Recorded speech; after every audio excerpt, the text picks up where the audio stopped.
Nosso estudo hoje terá os colaboradores Fabiano Capanema, também Márcio Torres.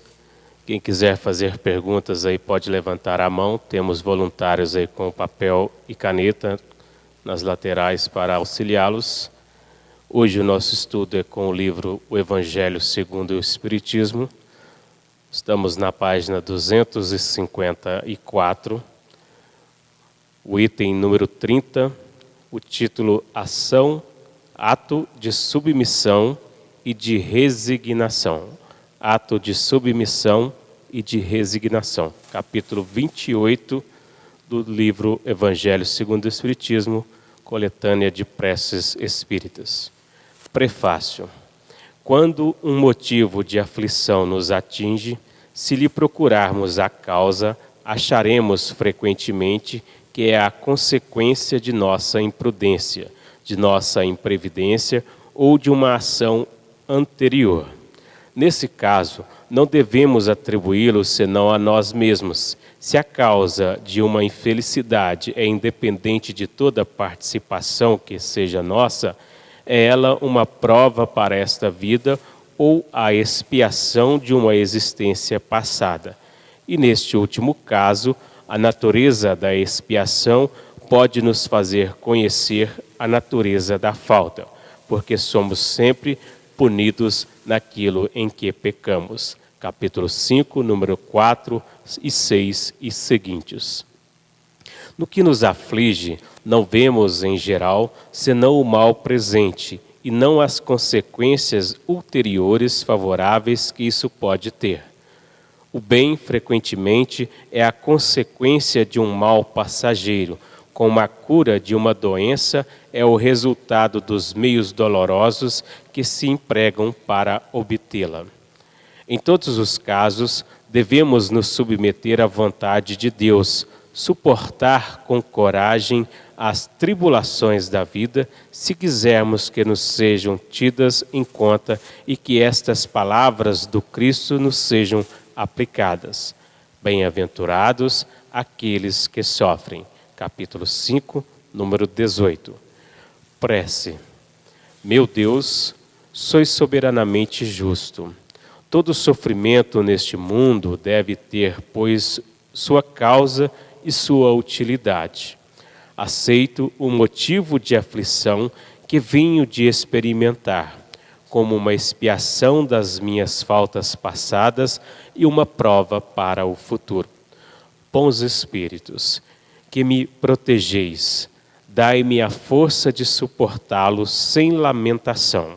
Fazei com que seja para mim uma advertência salutar, que aumente a minha experiência, que combata em mim o orgulho, a ambição, a tola vaidade e o egoísmo, e que ele contribua assim para o meu adiantamento.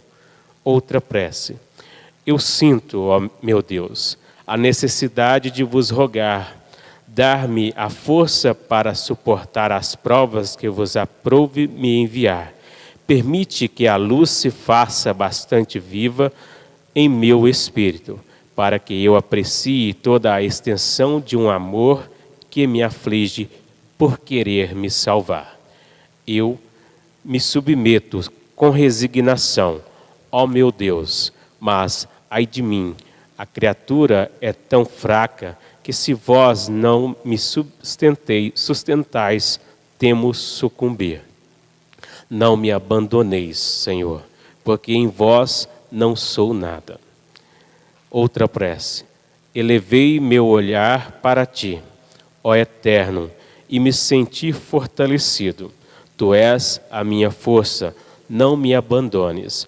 Ó Deus, estou esmagado sob o peso das minhas iniquidades. Ajuda-me, tu conheces a fraqueza de minha carne e não desvias teu olhar de sobre mim. Estou devorado por uma sede ardente, fazei jorrar a fonte de água viva e me dessedentarei, que a minha boca não se abra senão para cantar teus louvores e não para murmurar nas aflições da minha vida. Sou fraco, Senhor, mas o teu amor me sustentará. Ó Eterno, só tu és grande, só tu és o fim e o objetivo da minha vida. Teu nome seja bendito se me feres, porque és o Senhor e eu o servidor, infiel. Curvarei minha fronte sem me lamentar, porque tu és grande, só tu és a meta. Para o esclarecimento desta leitura, com a palavra Márcio Torres e também Fabiano Capanema. Boa noite, pessoal. Foi fraco, vamos de novo. Boa noite. Aí, ó. Hoje é quarta-feira, hoje é dia de evangelho, né? Evangelho faz a gente inchar, crescer. É com muita alegria que mais uma vez nós estamos aqui, agradecendo a presença de todos, agradecendo também os nossos irmãos internautas que nos acompanham mundo afora. Sejam todos muito bem-vindos. O capítulo de hoje é continuação do 28, né, que já tem alguns meses, nós já estamos nele, nós vamos trabalhá-lo até o final, item a item, para que fique bem focado, bem esclarecido a todos e a nós também.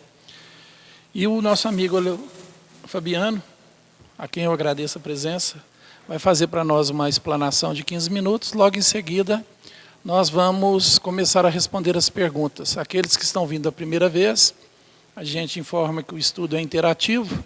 Quem quiser fazer alguma pergunta é só levantar as mãos, os nossos companheiros nas laterais vão com a prancheta e a caneta. E a gente, dentro das nossas condições, vai tentar responder para vocês, tá ok? Tenham um bom estudo, que Deus os abençoe. Boa noite a todos. Nós retiramos do Evangelho alguns ensinamentos do Cristo para poder nos amparar no estudo desta noite. Quando nós temos aqui no capítulo 28 o título Ato de submissão e de resignação, nós nos vemos incitados, né, a refletir sobre a questão da fé. E quando a gente vai buscar no frontispício do Evangelho segundo o Espiritismo a frase fé inabalável só é a que pode encarar frente a frente a razão em todas as épocas da humanidade.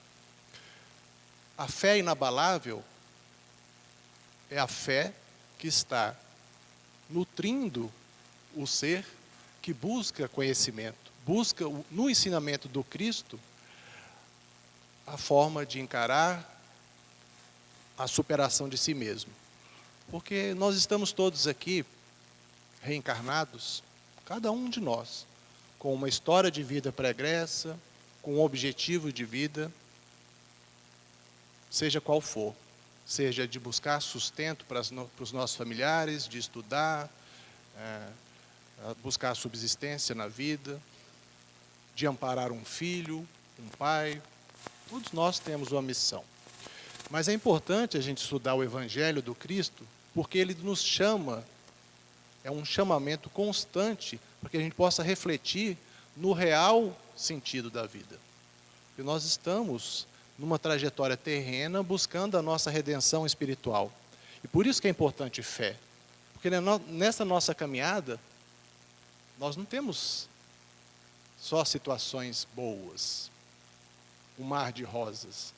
Nós temos muitos percalços, e muitos deles causados por nós mesmos.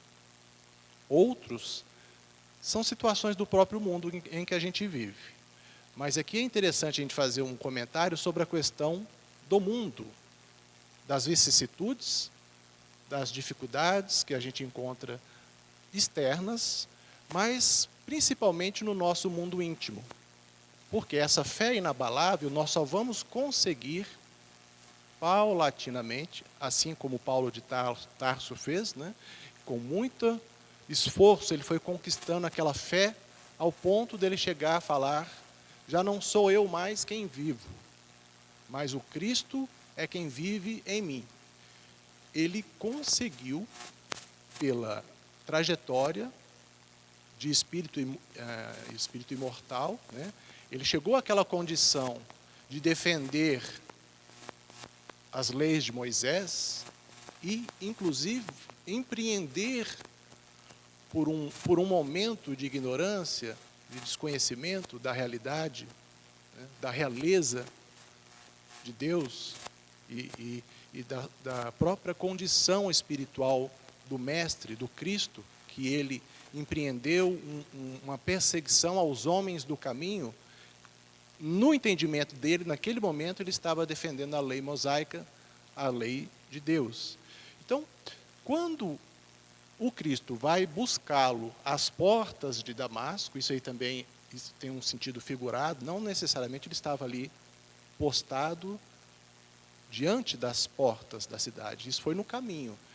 Então a gente percebe que ele fez essa busca, passou pelas condições de sofrimento que são inerentes mesmo à vida, inerentes à nossa condição de espíritos, né? Todos nós temos que empreender, tal qual ele fez, essa busca pelo autoaprimoramento. Não é superar ao outro. Nós estamos aqui estudando a questão da submissão e da resignação diante das situações da vida, mas na busca de redenção. O primeiro passo que nós devemos procurar dar nessa nossa caminhada também, tal qual Paulo fez, quando ele foi para Damasco, o primeiro passo é a gente reconhecer que nós somos falíveis, cheios de defeitos. Eu, particularmente, me confesso uma pessoa que estou ainda muito atrasado, muito cheio de defeitos, estou combatendo em mim essas imperfeições e muitas vezes eu vou reincidir nos meus erros do passado, porque eu ainda não consegui fazer essa redenção tal qual Paulo fez. Já não sou eu mais quem vivo. Para a pessoa chegar a afirmar isso, ele tem que realmente estar 100% atuante no bem. Então, o que acontece? Eu sei, reconheço, o primeiro passo é esse, reconhecer as minhas imperfeições. A partir desse momento, abre-se uma porta. No sentido também analógico, metafórico, né? Uma porta que se abre. Várias portas se abrem para a gente. A gente tem que reconhecer a oportunidade. E quando você fala assim, se eu tiver fé o suficiente, eu vou falar com um grão de mostarda, eu vou falar com uma montanha, mova-se daqui para cá. Né? É uma analogia. Então, essa minha montanha de imperfeições, nessa minha trajetória de espírito imortal, com muitas existências pretéritas, se eu realmente tiver uma vontade ativa, no sentido de falar assim, a partir de hoje, eu vou imprimir um ritmo mais intenso nessa minha redenção espiritual. Eu tenho que ter essa vontade, porque na mente, Emmanuel nos fala que nós temos vários departamentos da mente. Que tem o desejo, tem a imaginação, a lembrança, os pensamentos e a vontade. A vontade é aquele departamento, se a gente pudesse colocar assim, como se fosse um departamento ali que vai gerir os outros. Se eu tenho essa vontade intensa de buscar a minha redenção e de fazer essa trajetória no bem, eu posso sim, a partir do momento que eu falo assim, a minha tendência é fazer isso, mas eu sei que está errado. Não é uma questão punitiva. O Márcio até leu aqui e falou assim, num trecho, aqui está falando, a natureza da expiação pode nos fazer conhecer a natureza da falta, porque somos sempre punidos naquilo em que pecamos. Se você me permite, que eu sei que você queria. É porque eu lembrei agora. Tem uma pergunta? Mas eu queria dizer o seguinte, essa questão de punição, porque não existe um Deus que pune, a gente tem que mudar essa visão que veio lá dos hebreus, né, do judaísmo. Não há um Deus que pune, somos nós mesmos, porque as leis de Deus, essas leis universais vigentes, né, na natureza, dentro de nós, elas estão escritas em nós. Então é a minha consciência. A partir do momento que eu tenho esse despertamento, que eu estou fazendo errado, é uma oportunidade de fazer diferente, de fazer melhor. E é esse redirecionamento, essa porta que se abre, que eu tenho então que buscar o processo da expiação ou da prova, depende da intensidade, da infração que eu cometi contra essas leis de Deus.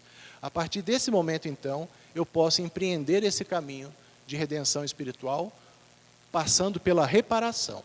Quando Cristo fala que o amor cobre uma multidão de pecados, ele se refere a quê?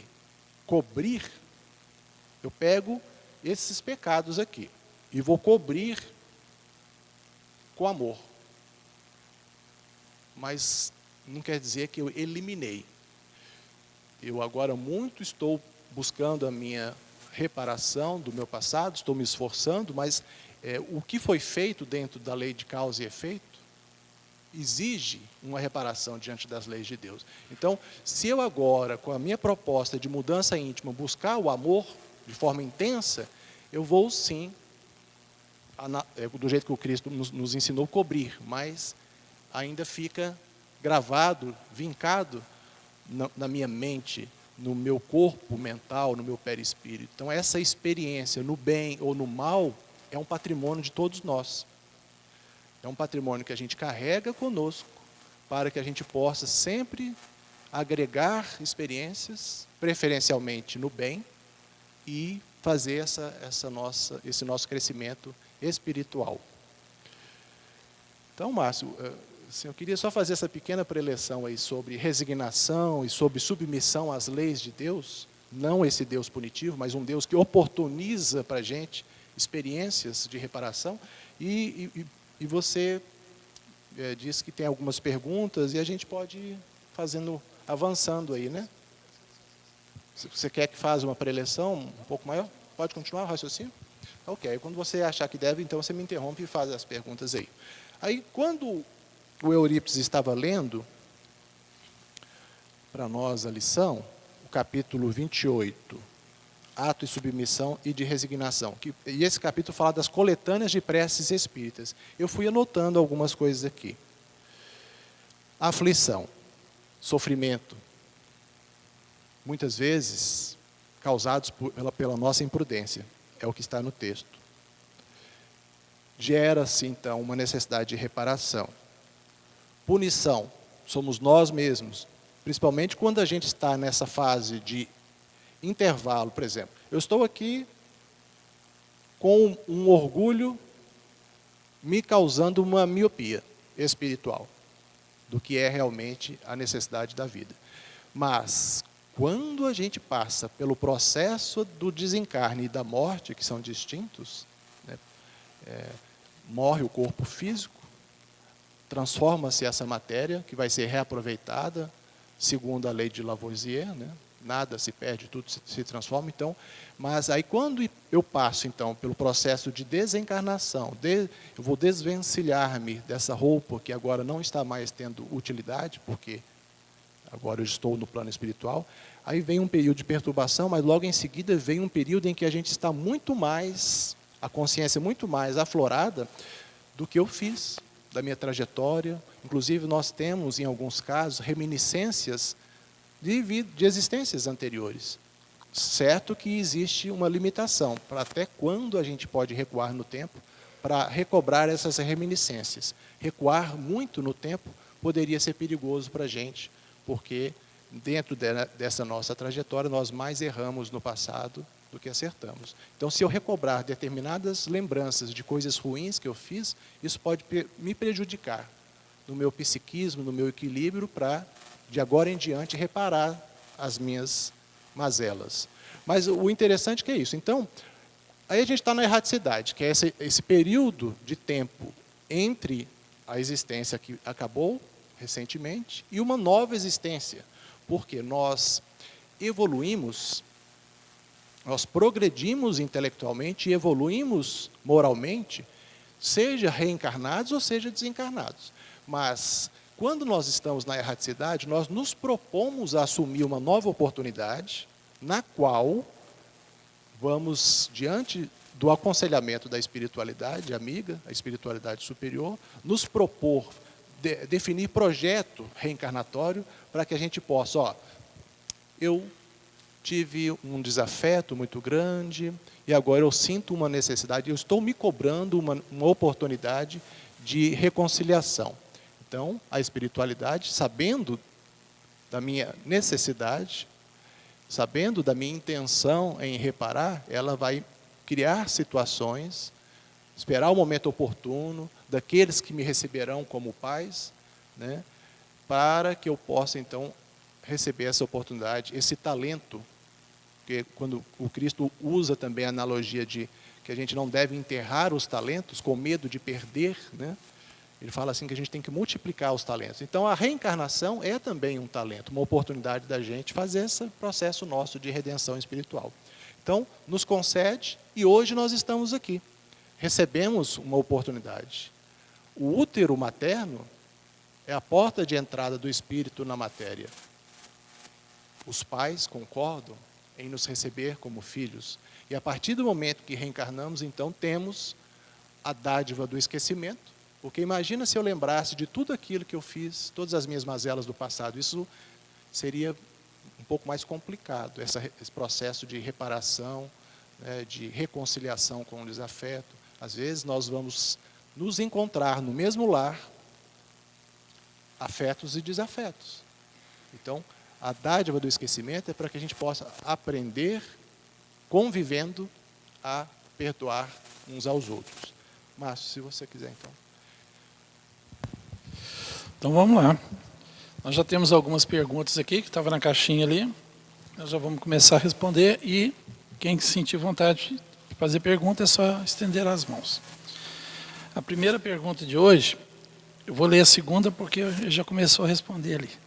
O texto diz que somos punidos naquilo que pecamos. Tem como evitar essa punição? O Fabiano adiantou bem, né, que não é punição.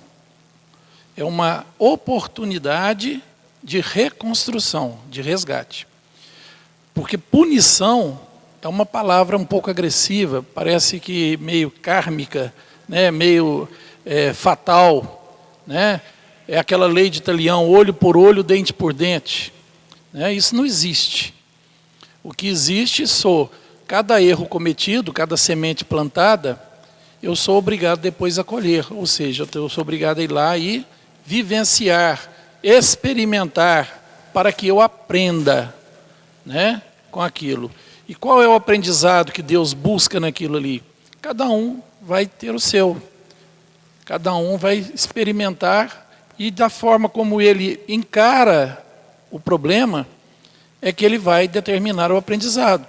Pode ser a paciência, pode ser a humildade, pode ser a benevolência, pode ser a caridade, pode ser a humildade.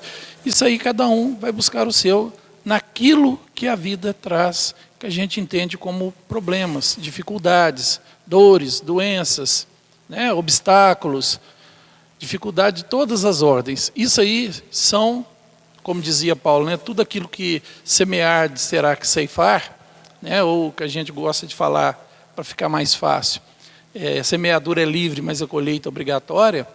Então, cada semente que nós plantamos, um dia ela germina na nossa imortalidade. E a nossa vida é um eterno resgate, é um eterno buscar essas sementes ruins, para abrir espaço para plantar boa. Né? Então não é punição, não é castigo, é oportunidade de aprendizado. Né? Tem como evitar essa punição? Nós podemos amenizar. Nós temos condições de amenizar. É como eu disse, não é uma lei de Talião. Eu posso amenizar. De repente eu venho, na minha encarnação, eu tenho um projeto existencial. Obrigado, Chico. Eu tenho um projeto existencial que eu tenho que passar por determinadas situações. Mas isso é projeto, gente. Nossa vida, ela é probabilística. O nosso projeto existencial é probabilístico. É probabilidades. Por quê? Porque nós somos donos do livre-arbítrio. Nós podemos alterar isso durante a nossa vida. Para melhor ou para pior. Dependendo das minhas escolhas. Mas existe mais ou menos um caminho pré-determinado. Eu, às vezes, antes de chegar àquele período para que eu faça esse determinado resgate, eu já posso ter adquirido uma evolução por esforço, por bondade, por caridade, por amor, por doação, onde eu não tenho mais a necessidade que seja tão intenso como foi planejado. Então eu posso amenizar isso aí. Tá? Então nós podemos amenizar sim. Mas fugir da colheita, não tem. Não tem como fugir. Porque nós ainda estamos num plano de provas e expiações. Vamos entender. Prova, eu aprendi uma lição no planeta durante as minhas existências e nessa vida eu venho para ser testado. É igualzinho na escola, quando a gente aprende uma matéria, depois o professor dá uma prova para ver se eu realmente aprendi a lição. Então nós temos as provas durante a vida. E temos as expiações. É quando eu ainda estou duro, estou bruto, e a vida me traz aquelas dificuldades para me mostrar que o mundo não é meu, que eu não sou o centro do universo, que o meu irmão está aqui pelo mesmo objetivo que eu, nós somos todos iguais, e não interessa se um financeiro ou social está acima ou abaixo, nós somos iguais, não há diferença na nossa criação, nós estamos aqui um pelos outros, eu dependo de vocês, e vocês dependem de mim. E que é justamente o entendimento disso, esse altruísmo, esse estar no lugar do outro, auxiliar e viver um pelo outro, é que nos faz impulsionar mais rápido para frente. E às vezes eu preciso realmente de uma prova um pouco mais complicada, de uma expiação um pouco mais dolorosa, para o meu aprendizado. Mas eu só consigo entender isso quando eu consigo me ver como um ser imortal. Eu preciso entender que o reflexo do espelho não sou eu, é apenas o meu uniforme carnal. Eu não sou o corpo de carne, eu sou um espírito imortal vestindo um uniforme de carne, temporariamente. Essa é a maior certeza que nós temos. Mas enquanto eu não me enxergar como esse ser imortal que eu sou, eu não consigo entender as provas que a vida me traz.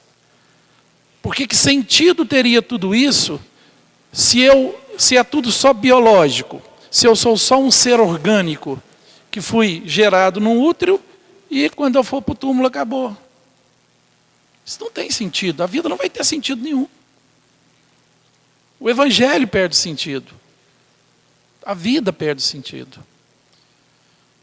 Mas quando eu começo a entender que eu não sou a carne, as portas do conhecimento se abrem. E eu consigo enxergar isso com mais naturalidade. Vai lá. Tem uma outra pergunta. Se orarmos por alguém que já faleceu, essa pessoa recebe nossas intenções? É interessante porque a pergunta está dentro do que estamos estudando, que é coletânea de preces espíritas. E aí nós vamos pensar como se dá o processo da oração. Porque quando nós fazemos uma oração e a gente sente, realmente, a gente sente assim, é um momento de criatura orando ao Criador, seja pedindo, seja agradecendo, seja intercedendo por alguém, que é no caso aqui o que foi feita a pergunta. Se a pessoa, ela faleceu e nós nos lembramos, a gente não precisa de ter dúvidas. Qualquer oração que façamos, principalmente quando é buscando o bem de alguém, a pessoa recebe. E como se dá o processo? Quando vocês, provavelmente muitos já passaram por isso. Quando a gente está com saudade de alguém, essa pessoa liga. Ah, que coincidência, eu estava pensando em você. É interessante, porque nós vivemos mergulhados num mar de pensamentos. E quando nós estamos sintonizados, porque o equilíbrio de forças, ele se dá numa vibração mais elevada numa vibração inferior também. A gente pode equilibrar. Se a gente não estiver bem, com pensamentos maledicentes, seja lá o que for, com ódio, qualquer situação que leve ao desequilíbrio do ser, né? A gente equilibra forças também com espíritos inferiores. Mas quando o Cristo nos recomenda orai e vigiai, o que ele quis dizer para a gente? Orar para a gente elevar esse padrão vibracional e vigiar para que a gente possa nos manter nessa condição de equilíbrio. E aí, quando você então faz essa oração, o pensamento é muito mais veloz do que a velocidade da luz. A ciência entende, principalmente a física clássica, que nada viaja acima da velocidade da luz. Mas ela faz um estudo da matéria mais densa. Quando a gente vai para o nível de subpartículas, que estão para além do núcleo, do átomo, nós vamos avançar na compreensão de que, para esse mundo extrafísico, a velocidade do pensamento é muito superior. E quando a gente faz uma oração em intenção por alguém, de fato, o que nós estamos desejando o bem. Instantaneamente a pessoa recebe. Se ela estiver também apta. Porque nós temos o emissor e temos o receptor. O receptor, muitas vezes, ele não ajusta o dial do rádio naquela estação que seria a nossa estação de emissão desse pensamento. Mas, ok, de qualquer forma, a pessoa recebe. Por quê? O pensamento ele vai carregar sinais. Eu estava com saudade, você me ligou. Não foram só sinais que o pensamento carreou até chegar na mente daquela pessoa. Por isso que a gente fala que está mergulhado no mar de pensamentos. Foi também sentimento. Então, quando eu tenho amor por alguém, um ente querido que já não está mais conosco, essa pessoa faleceu, a pessoa recebe instantaneamente. E quando uma pessoa volta para a pátria espiritual, e as pessoas não se lembram mais dela, não fazem mais orações por ela, essa pessoa também sente. Ela sente um certo abandono daqueles a quem ela amou muito. Por isso que é importante. Aí o pessoal fala assim, dia de finados, vamos até o cemitério. Ok, nada contra. Não há necessidade da gente se deslocar. Durante o ano inteiro, não especificamente só numa data, nós temos que buscar estar sempre orando, intercedendo, pedindo por aquela pessoa, que certamente ela vai ser fortalecida na sua resignação, porque agora ela está numa outra fase da vida dela. Essa vida que ora está na matéria mais densa, ora está fora dela. Está numa fase agora de estar no plano espiritual, estudando, participando de estudos em grupo, igual nós estamos fazendo aqui. Quando a gente volta para a pátria espiritual, nós temos que estabelecer, tal qual estamos fazendo nesse momento, objetivos mais elevados. Porque, de repente, eu posso, em desequilíbrio, falar assim, não, eu vou para o umbral, porque lá o negócio está bom demais. Escolha. Então, constantemente, a mente, o espírito fazendo as suas escolhas que vão repercutir sobre si mesmo e com o processo de pensamento, de elevação dessa vibração, para a gente estar sintonizando com Deus. Muito bem. A pergunta é assim, a oração pode evitar que eu sofra pelos erros do passado? É interessante a pergunta. A oração pode evitar que eu sofra, sim. Mas não pode evitar que eu sinta a dor dos erros passados. Nós temos que entender a diferença entre sofrer e sentir dor, né? A dor, ela é física, é uma lei divina, é uma lei evolução que me impulsiona, é uma lei que me coloca limites. Essa é a dor. O sofrimento é condição moral, é condição de vítima. Eu sofro quando eu me coloco como vítima, quando eu espero que algo externo tente resolver por mim. Eu espero de Deus, eu espero de Jesus, eu espero das religiões, eu espero da espiritualidade, eu espero da vida, eu espero da família, eu espero do governo. Eu acho que algo tem que fazer por mim, nunca eu. Aí eu sofro, porque as coisas não vão acontecer da forma que eu quero e que deve ser. Eu me coloco como perdido, como incapaz, e não assumo a responsabilidade de mim mesmo.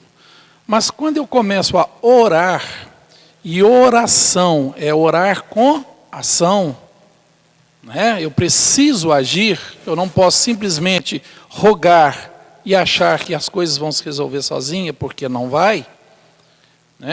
Jesus deixou bem claro, cada um segundo suas obras, e obras quer dizer ação. Então, cada um de acordo com as suas ações. Quando eu busco, quando eu ajo, quando eu começo a seguir o caminho do bem, da ética, da moral, da fraternidade, as coisas vão começar a melhorar. Eu ainda vou sentir a dor, porém não haverá sofrimento. E a dor, com certeza, também será menor, porque eu já tenho o entendimento que aquilo é para o meu crescimento.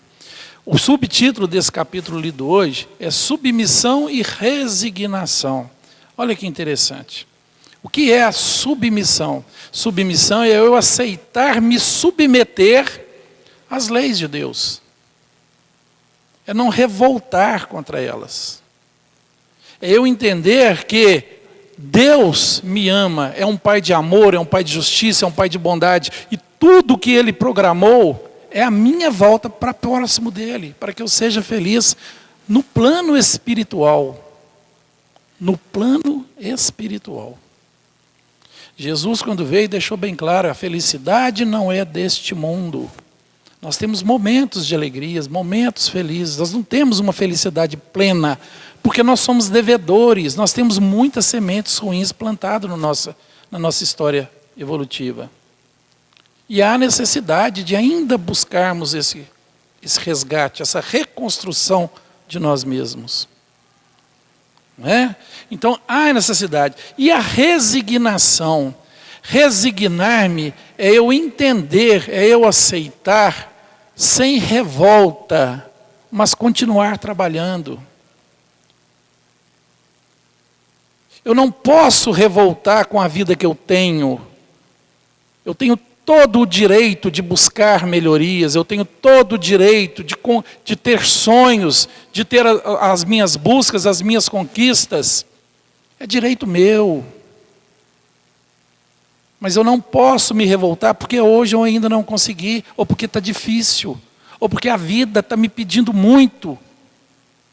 Eu tenho que resignar-me, aceitar-me e continuar lutando, porque se Deus, que é meu Pai e me ama e me quer tudo de bom, ainda permite que eu esteja neste caminho, é porque eu ainda não aprendi. Eu ainda não aprendi. Como é que eu posso passar de ano se eu não sei a matéria? A luta, a conquista evolutiva, ela é árdua, ela não é fácil, nós temos que entender isso.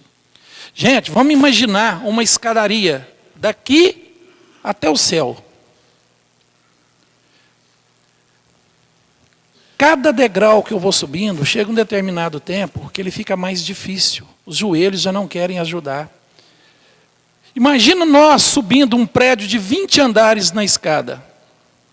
Nós vamos chegar lá no 20º andar, arrastados praticamente, principalmente nós, que está mais gordinho. Nós vamos chegar lá arrastado no 20º andar. Só que ainda falta mais uns milhões de degraus para chegar. É árduo, não é fácil chegar à evolução. Cada degrau que a gente sobe é complicado. Eu tenho que entender que as dificuldades e os obstáculos que eu coloquei no meu caminho servem para que eu melhore, aprendendo com ele. E para evitar que novos obstáculos venham no futuro, eu posso fazer a minha reforma íntima hoje. Hoje. A decisão é minha. Não é Deus que vai escolher, hoje é dia do Márcio crescer. É o Márcio que escolhe. É o meu ato, é o meu desejo, é a minha vontade. É o meu livre-arbítrio. As escolhas são minhas.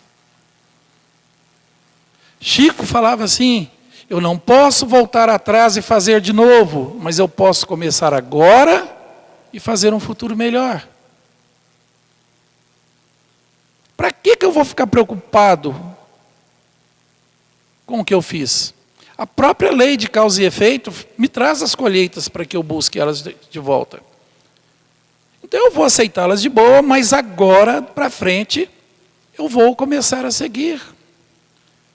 Vamos entender o Cristo. Jesus, quando veio para o planeta, o único objetivo dele era falar assim: oi, psiu, olha aqui, ó, todo mundo. Eu vou nascer como homem, viver como homem, morrer como homem, sem cometer um erro sequer, para provar para vocês que é possível. Essa foi a missão de Jesus. Por isso é que ele afirmava: eu sou o caminho, a verdade e a vida. Se quiser ir ao Pai, vem através de mim. Ir através do Cristo não é idolatrá-lo. Não é ficar massageando o ego dele, falando que ele é meu irmão, que eu amo ele, que ele é tudo de bom. Ir através do Cristo é fazer o que ele fez. Para que um dia nós também tenhamos condições de dizer como Paulo de Tarso disse: já não sou eu mais quem vivo, é o Cristo que vive em mim. Quando ele diz que o Cristo vivia nele, não era o Jesus que vivia nele, não. Era o Cristo, condição evolutiva. Porque Jesus foi o homem, Cristo foi a condição evolutiva em que ele se encontra. Então, quando Paulo falou que era Cristo que vivia nele, a condição que ele já estava vivendo numa fase de crística, de evolução. Ele estava seguindo aquilo que Jesus pediu. E é isso que ele espera de nós. Tem mais uma pergunta. Inclusive, você já respondeu um pouco dela. Como funciona a lei de causa e efeito diante de nossos resgates e como podemos deixar de sofrer? A lei de causa e efeito é um pouco diferente da lei de ação e reação, que a gente estudou lá no segundo grau. Quando você pega uma bola e bate nessa parede, ela volta. Então, você vai... A reação, a ação de a bola bater, né, com a mesma intensidade, ela vai retornar. Lei física.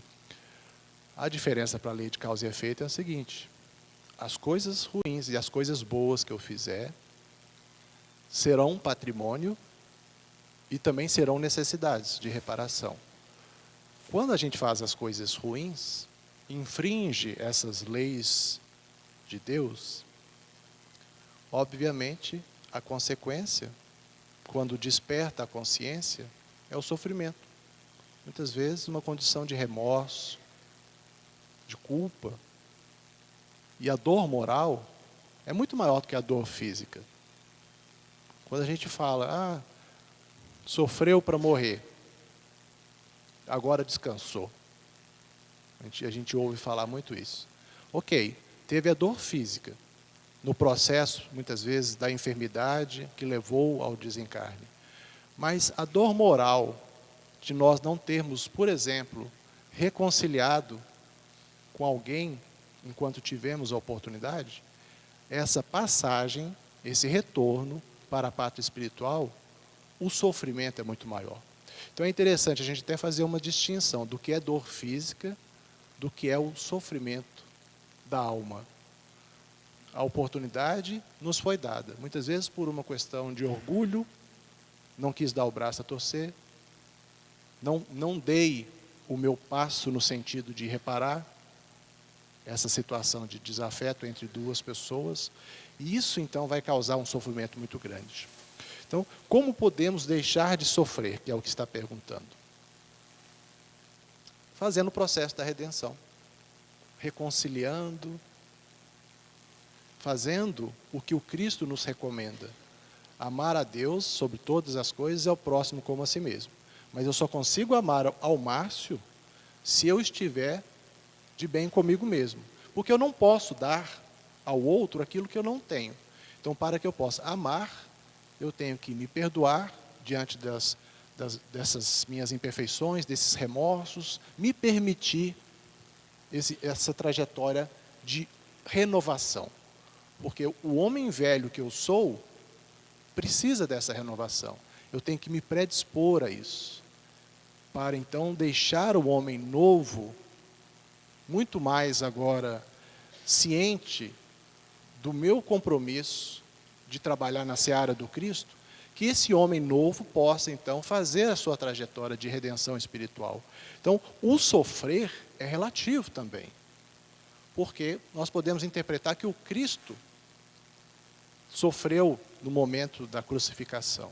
Na verdade, houve a dor física, houve aquele sentimento, Pai, perdoa, eles não sabem o que fazem. Mas imaginemos, vamos dizer assim, a condição espiritual de um ser como esse, que ainda pede para que o Pai perdoasse aquilo que a gente estava fazendo com ele. Então, naquele extremo de dor física, ele ainda sublimou aquela condição, pediu perdão, pediu que o Pai nos perdoasse, para que nós possamos enxergar essa necessidade. Porque não adianta só estarmos todos aqui estudando, adquirindo conhecimento. A obra humana é vasta. Não só os compêndios, os livros da doutrina espírita, de qualquer religião, todo o conhecimento que a humanidade já adquiriu, que muito avançou, se nós não usarmos esse conhecimento no sentido de transformação, de conscientização da necessidade, nós não vamos trabalhar nessa seara do Cristo para promover a mudança na sociedade, na humanidade terrestre. Então, o propósito de cada um de nós tem que ser esse: melhorar a si mesmo e colaborar na obra do Cristo. Aí sim nós vamos estar intensificando a transição da Terra de um planeta de expiação e provas para um planeta de regeneração, onde a humanidade agora muito mais faz o bem do que o mal, onde não há mais guerras. O nosso papel é dar conta de nós mesmos, mas também de colaborar para essa mudança, essa melhoria da humanidade. Nos pequenos exemplos, no ambiente de trabalho, em casa, na sociedade, no país. Então, todos nós temos, como patriotas, como brasileiros, esse desejo de ter um país melhor, mas nós temos que fazer o nosso esforço. Não adianta só a gente decidir no voto aquele que será o nosso governante, sem a gente não contribuir com eles. Nós temos que orar a Deus, pedindo amparo, mas também fazer a nossa parte para que os nossos governantes e nós, enquanto sociedade, possamos implementar essas melhorias, para que assim a gente descubra a real felicidade. Porque a verdadeira felicidade, que é duradoura, é perene, não é a posse das coisas. Eu lutei muito, consegui adquirir isso, daí a pouquinho passa essa felicidade. A felicidade duradoura é quando a gente se ver melhor, superar as nossas limitações, a gente adquirir conhecimento, estudando, fazendo o que a gente está fazendo, mas acima de tudo, foi o que o Márcio comentou, a oração é a ação no bem. Acima de tudo, é atuar no bem. Se eu estou com depressão, a profilaxia para prevenir situações de sofrimento e depressão é ação no bem. Todos nós, enquanto sociedade, enquanto seres, estamos aqui, reencarnados, temos esse como objetivo maior, trabalharmos e atuarmos no bem. Bom, tem uma pergunta que chegou aqui hoje, a pessoa fala assim: sinto arrepios e calafrios quando chego no meu serviço, o que pode ser? Bom, pode ser os companheiros obsessores, os nossos irmãos sofredores, que cada um tem o seu grupo que te acompanha, que tenta te desmotivar de continuar no emprego, te atrapalhar, tirar sua concentração. Ou pode ser que você tenha uma certa sensibilidade que capta a energia do ambiente. E o ambiente ali deve estar ali com pessoas, né, de várias situações, eu não sei qual que é o tipo de serviço que a pessoa aqui pratica, onde as energias já estão pesadas. O que pode ser feito? Oração. É o vigiar e orar do Cristo. O que eu vigio? Meus atos, pensamentos e palavras. Para quê? Porque tem que estar de acordo com fazer ao outro aquilo que o outro gostaria que me fizesse. Se não tiver, aí eu oro. E oração não é sentar esbaforido para rezar uma oração decorada, não. Oração, como pedia Jesus, entre para o seu quarto escuro, que é o seu íntimo, feche seus olhos, relaxa, respira, acalme-se. Aí sim se conecta a Deus e converse com Ele, peça a Ele auxílio, peça a Ele ajuda. Né? Se você não tem o hábito de fazer o culto do Evangelho no lar, para a sua proteção e da sua casa, e da sua família, faça. Aqui tem livretos ensinando. O acolhimento fraterno está aí também para auxiliar. Faça o culto também lá no serviço. Oração. Oração. É pedir a Deus. Quando eu estou me amando, eu estou em equilíbrio comigo mesmo. E nada externo me atinge. Se eu ainda estou entrando nessas energias ruins que me incomodam, é porque a minha vibração está conectas a ela. Eu preciso elevar a minha vibração para que eu fique isento disso. Tem mais uma aí, companheiro? Não? Tem uma aqui então que eu vou responder. Tem como eu saber a verdadeira causa de meus atos anteriores que hoje tenho que resgatar? Simples. O que você está passando? O que hoje está te afligindo, está te incomodando? O resultado do que você está passando é o que você fez. Hoje eu estou com dificuldade financeira, nada para me dar certo, eu estou com problema de resolver isso, aquilo, outro. Possivelmente lá atrás você usou mal as suas condições financeiras, ou você foi omisso, ou foi preguiçoso. E hoje, na sua necessidade de ter, a vida te cobra, para que você dê valor. Minha saúde está muito debilitada. Se você não fez excessos nessa vida, com certeza fez excessos na vida passada. E você ainda trouxe no seu perispírito, no seu psique, restícios dos seus atos cometidos. A gente fala muito aqui, eu vou repetir. Nós temos que ter duas certezas na vida, duas grandes certezas na vida. A primeira é delas: Deus é meu Pai de amor, Ele me protege e nada me acontece se eu não tenho compromisso com aquilo. Se não fui eu o causador. Eu tenho que confiar no amor de Deus, na proteção de Deus, no amparo de Deus. Se me aconteceu, fui eu. E essa é a segunda grande certeza. Algo me veio e isso me incomoda, me põe para baixo, está me deixando depressivo, está me deixando com dificuldades, está me deixando doente. Eu então tenho a segunda grande certeza. Deus me ama demais. E por isso hoje Ele permite que eu esteja revivendo os meus atos passados. Ou consequência dos atos dessa mesma situação, dessa mesma vida.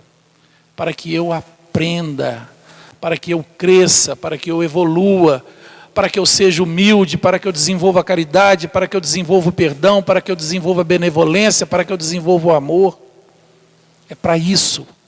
E tudo isso com um único objetivo: me tornar um ser melhor para voltar para junto dele. Amor. Confiemos em Deus.